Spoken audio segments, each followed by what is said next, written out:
जय हिंद। आप सभी आर्मी वर्दी लवर्स का आपके अपने चैनल में एक बार फिर से स्वागत है। दोस्तों, आज हम करने वाले हैं आर्मी अग्निवीर 2025 के लिए जीके जीएस के टॉप 30% आज हम करने वाले हैं। देखिए, आपके एग्जाम्स में यहां से जो क्वेश्चंस पूछे जाते हैं और ये बार बार रिपीट होने वाले क्वेश्चंस मैं आज आपके लिए लेके आया हूं, और आज आपको इसको एक पेपर की तरह लेना है कि जिस तरीके से आप एक पेपर दे रहे हो और इसमें आपका कितना स्कोर रहता है ये सभी को कमेंट करके बताना है।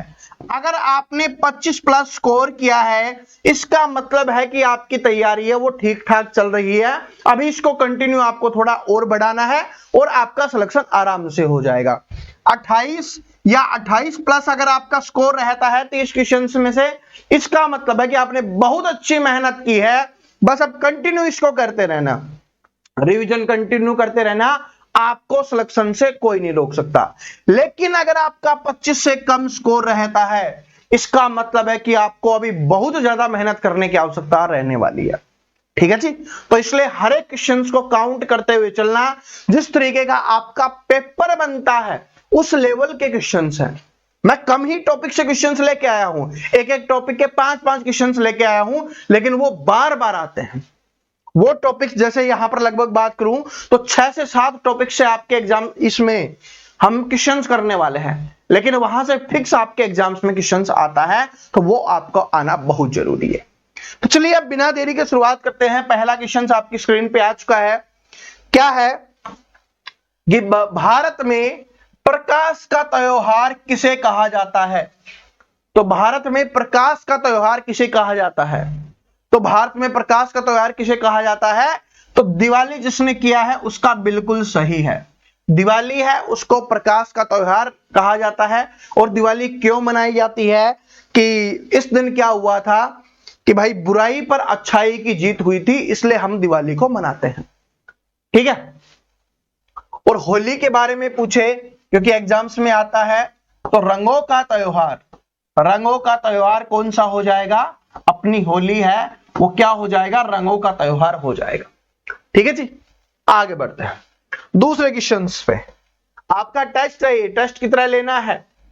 ठीक है, एक भी क्वेश्चन नहीं छोड़ना और आंसर करते हुए चलना है। क्या है आपका कि बिहू किस भारतीय राज्य का परिचित त्योहार है? ये वाला क्वेश्चन बहुत बार एग्जाम्स में आया हुआ क्वेश्चन है। मोस्ट इंपोर्टेंट क्वेश्चन ये रहने वाला है, मोस्ट इंपोर्टेंट। बिहू, तो आंसर सभी का आ गया होगा कि बिहू कौन से राज्य का त्योहार है? तो बिहू असम राज्य का त्योहार है। कौन से राज्य का हो जाएगा? असम राज्य का हो जाएगा। आगे बढ़ते हैं। आपको पता होना चाहिए, जिनको नहीं पता, कि आपके एग्जाम्स में त्योहारों से एक क्वेश्चन फिक्स पूछा जाएगा। त्योहारों से एक क्वेश्चन पर्व और त्योहार से हमेशा एग्जाम्स में आता है और इस बार भी आने वाला है, इसलिए मैं आपका टेस्ट ले रहा हूं। यहां हमने इसमें पर्व वाले क्वेश्चंस रखे हैं। पोंगल है किस राज्य में मनाया जाता है? ये अपने को बताना है। पोंगल का त्योहार है वो कौन से राज्य में मनाया जाता है? पोंगल। ठीक है, पोंगल है वो कौन से राज्य में मनाया जाता है? तो ये जिस तरीके से अपने यहां पर मकर संक्रांति मनाई जाती है तो ये साउथ की साइड में मनाया जाता है, आपको बताना है। इतना हिंट मैंने आपको दे दिया है। तो इसका हो जाएगा तमिलनाडु राज्य में। कौन से राज्य में मनाया जाता है पोंगल का त्योहार? तमिलनाडु राज्य में मनाया जाता है।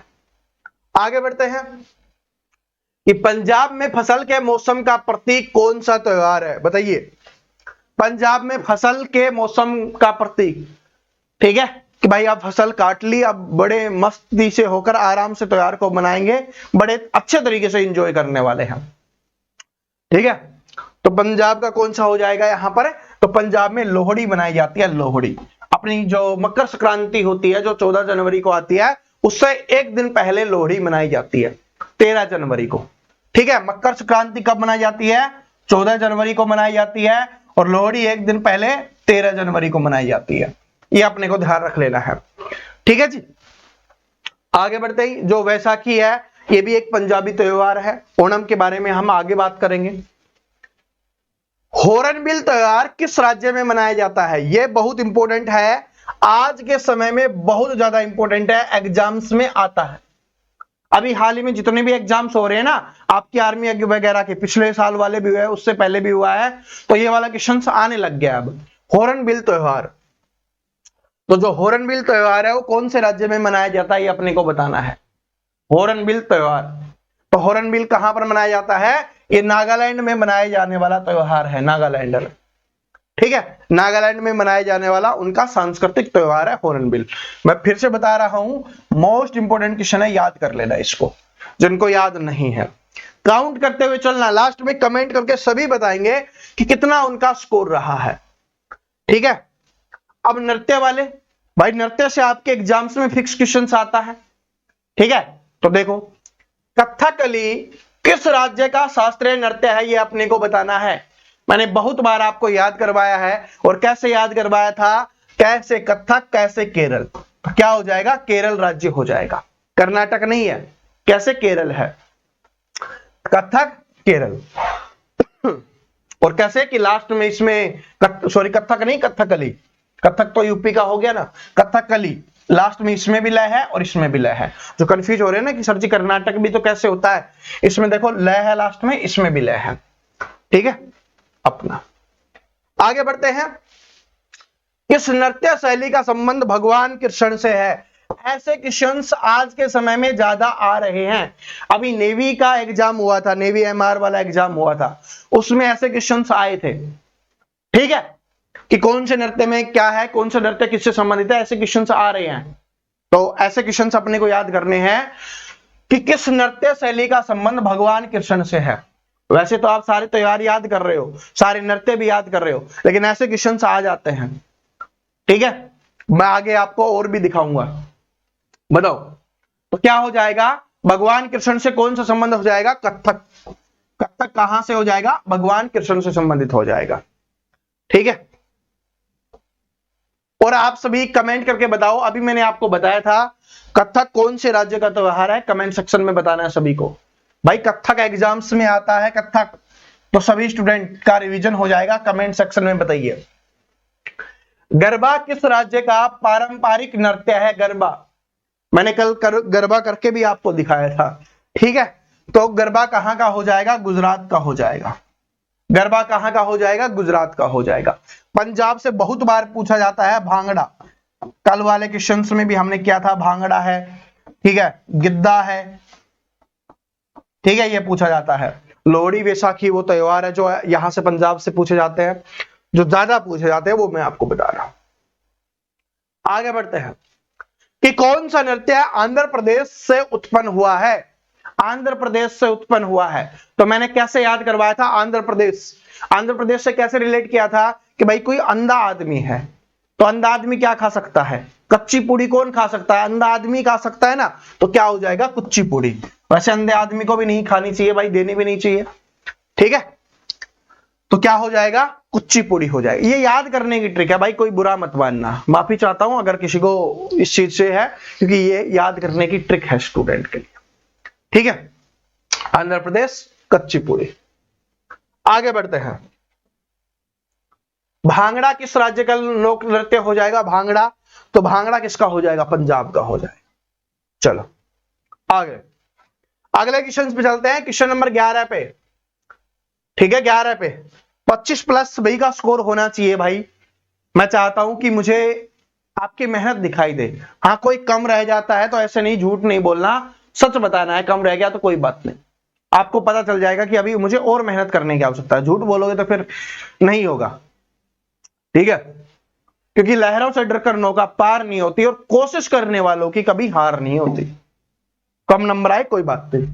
राज्यसभा की अधिकतम सदस्य संख्या कितनी होती है? तो राज्यसभा की अधिकतम संख्या कितनी होती है वर्तमान में भाई? कितनी होती है? 245 होती है। वर्तमान में राज्यसभा की अधिकतम संख्या 245 होती है, जिसमें से 12 सदस्य क्या हैं? 12 सदस्य राष्ट्रपति जी द्वारा क्या किए जाते हैं? मनोनीत किए जाते हैं। ये अपने को ध्यान रख लेना है। ठीक है, और अगर आपसे पूछा जाए वैसे अधिकतम कितनी हो सकती है, अगर पूछा जाए अधिकतम कितनी हो सकती है, तो 250 हो सकती है, लेकिन अभी वर्तमान में 245 ही है भाई। चलो, राज्यसभा का पदेन सभापति कौन होता है? राज्यसभा का पदेन सभापति, इंपॉर्टेंट क्वेश्चंस, बहुत इंपॉर्टेंट क्वेश्चन है, एग्जाम्स में जरूर देखने के लिए मिलेगा, किसी न किसी शिफ्ट में नोट कर लेना। राज्यसभा का पदेन सभापति कौन होता है? तो जो उपराष्ट्रपति होता है हमारा वाइस प्रेसिडेंट, ठीक है, वो क्या होता है, राज्यसभा का पदेन सभापति होता है उपराष्ट्रपति। चलो, राज्यसभा में राष्ट्रपति द्वारा कितने सदस्य मनोनीत किए जाते हैं? अभी मैंने आपको बताया था। तो राज्यसभा में कितने सदस्य मनोनीत किए जाते हैं भाई? 12 सदस्य हैं। वो किसके द्वारा मनोनीत किए जाते हैं? राष्ट्रपति जी के द्वारा मनोनीत किए जाते हैं। राज्यसभा का सदस्य काल कितना होता है? बाकी देखो सभी का सदस्य काल कितना होता है? 5 साल का होता है, चाहे हमारा मुख्यमंत्री हो, चाहे हमारा राष्ट्रपति हो, चाहे प्रधानमंत्री हो, ठीक है, सभी का क्या होता है? 5 साल का होता है। लेकिन राज्यसभा का क्या होता है? कार्यकाल है वो 6 वर्ष का होता है, इसलिए इंपॉर्टेंट है ये क्वेश्चन। तो राज्यसभा जो सदस्य बनते हैं उनका कार्यकाल 6 वर्ष का होता है। हर 2 साल में 1/3 सदस्य हैं वो रिटायर हो जाते हैं, ठीक है, सदस्य हैं वो क्या हो जाते हैं? रिटायर हो जाते हैं। ये अपने को ध्यान रख लेना है, राज्यसभा के हर 2 साल में 1/3, ठीक है, और फिर नए मनोनीत होते रहते हैं, नए बनते रहते हैं, समझ रहे हो? तो क्या हो जाएगा, यहां पर 6 वर्ष है इनका कार्यकाल होता है। बाकी मुख्यमंत्री का पूछे, बाकी किसी का भी पूछे, 5 साल होता है, ठीक है। भारतीय संविधान का कौन सा अनुच्छेद राज्यसभा से संबंधित है? तो भारतीय संविधान का कौन सा अनुच्छेद है जो राज्यसभा से संबंधित है? तो इसका क्या हो जाएगा? आर्टिकल 79, ठीक है, आर्टिकल 79 79वां जो संविधान अनुच्छेद है, ठीक है। तो 79 वाला 79वां अनुच्छेद है वो भारत के किससे संबंधित है? भारतीय संविधान के राज्यसभा से संबंधित है। 79। भारत के पहले राष्ट्रपति कौन थे? तो भारत के पहले राष्ट्रपति हो जाएंगे भाई डॉक्टर राजेंद्र प्रसाद। और वर्तमान में कौन है राष्ट्रपति, ये आप कमेंट करके बताओ। आगे मैं आंसर बता दूंगा। मैंने बोला था ना कि अब कोई क्वेश्चंस नहीं पूछेंगे, सभी क्वेश्चंस का आंसर आपको बताएंगे, तो मैं आंसर आगे बता दूंगा, लेकिन अभी आप कमेंट कर दीजिए। आगे बढ़ते हैं कि भारत का राष्ट्रपति बनने के लिए न्यूनतम आयु कितनी होनी चाहिए? ठीक है, न्यूनतम आयु देखो, सबसे पहले वोट डालने की आयु कितनी होती है? वोट डालने की आयु कितनी होती है? 18 वर्ष होती है, ठीक है, 18 वर्ष होती है। लेकिन कोई भी चुनाव लड़ने की सबसे कम आयु कितनी होती है? 21 वर्ष होती है। 21 वर्ष से पहले चुनाव नहीं लड़ा जा सकता, ठीक है। लेकिन हमसे किसकी पूछी है? हमसे राष्ट्रपति बनने की पूछी है। तो राष्ट्रपति बनने के लिए कितनी होनी चाहिए? 35 वर्ष होनी चाहिए कम से कम आयु। कितनी होनी चाहिए भाई? 35 वर्ष होनी चाहिए आयु। आगे बढ़ते हैं कि भारत के राष्ट्रपति का चुनाव कौन करता है? जो हमारा भारत का राष्ट्रपति बनता है। प्रधानमंत्री का चुनाव तो हम सभी करते हैं, लेकिन राष्ट्रपति का चुनाव किसके द्वारा किया जाता है, ये अपने को बताना है। तो राष्ट्रपति का चुनाव किया जाता है संसद के द्वारा, कि जो हम सदस्य चुनते हैं संसद में वो, और साथ में राज्य की विधानसभा के जो सदस्य होते हैं वो मिलकर क्या कर रहे होते हैं? राष्ट्रपति जी का चुनाव कर रहे होते हैं। किसका चुनाव कर रहे होते हैं? राष्ट्रपति जी का। कौन? संसद और राज्य विधानसभा के सदस्य। जनता द्वारा किसका चुनाव किया जाता है? प्रधानमंत्री जी का, ठीक है, मुख्यमंत्री का, इन सभी का किया जाता है, ठीक है। राष्ट्रपति हो गया, राज्यपाल हो गया, इनका नहीं किया जाता जनता के द्वारा। राष्ट्रपति का कार्यकाल कितना होता है? मैंने अभी आपको बताया था कि सभी का कार्यकाल क्या होता है? 5 वर्ष का होता है। सिर्फ राज्यसभा सदस्य हैं उनका 6 वर्ष का होता है। तो राष्ट्रपति का कार्यकाल कितना हो जाएगा? 5 वर्ष का हो जाएगा।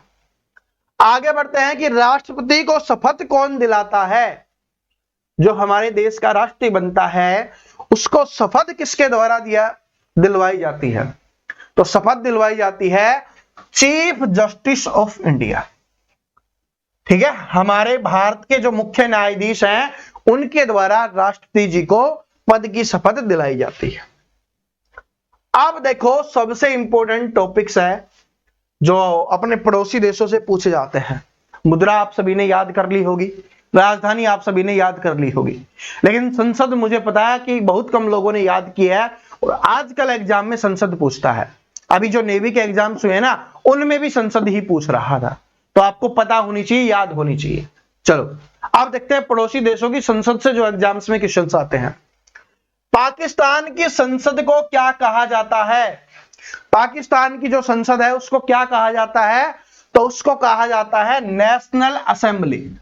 तो जिसने नेशनल असेंबली किया है उसका क्या हो जाएगा? बिल्कुल करेक्ट आंसर हो जाएगा, पाकिस्तान की संसद को नेशनल असेंबली कहा जाता है।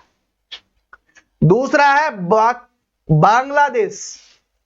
बांग्लादेश की संसद को क्या कहा जाता है? पाकिस्तान की क्या हो गई भाई, हमारा पड़ोसी देश पाकिस्तान है, ठीक है। वैसे तो पड़ोसी क्या दुश्मन देश है, लेकिन क्या है कि एग्जाम्स में पूछेगा और पाकिस्तान अभी काफी चर्चा में रहा है तो पूछ सकता है, तो नेशनल असेंबली हो जाएगा। बांग्लादेश की संसद का क्या नाम है?